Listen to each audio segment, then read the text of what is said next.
გზა გამდიდრებისკენ არ არის შემოსავლის ზრდა.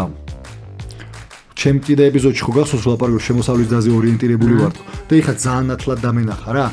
სულ ქრონიკულად შემოსავლის დაზე ვარ ორიენტირებული, ვერ ვიტყვი რომ ცხოვრებაში შემოსავალი არ მეზდება და ამავე დროს სიმდიდრეს და დოულაც ვერ მივახციდე.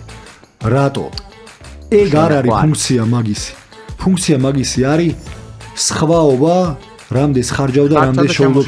ანუ შეიძლება ვიღაცა შოულობდეს ჩემზე ორჯერ ნაკლებს, მაგრამ თუ სამჯერ ნაკლებს ხარჯავს, ჩემზე მდიდარი იქნება საბოლოო ჯამში ვიდრე მე. და ეგ არის თვალის ამხელი ფაქტია, მაგათო ვთქვი 20 წელს ძალიან კარგად და ყურადღებით შეკუთარ ცხოვრებას თუ დააკვირდები, მიხვდები რომ შენი ხარჯვის უდიდესი ნაწილი რაღაცნაირ ჭკვიალა ნივთებზე გაქვს დახარჯული, რომელიც საერთოდ არაფერი საჭიროებას არ მოაქვს რეალური და სხვის მოსაწონად არის ნაკეთები და საცერში გატარებული უზარმაზარი შრომა, რომელიც ჩადებული იქნება. ეგ თვალის ამხელი არის და მან სხვადასხვა არასდროს გვიანი არ არის რომ შემოატრიალო და რაღაცნაირად იმდრო. თურმე თუ გინდა რომ მდიდარი გახდე, თავარი ფოკუსი შენი უნდა იყოს არა რამდენ შოულობ, არამედ რა სხვაობა გაქვს შოვნასა და ხარჯვას შორის.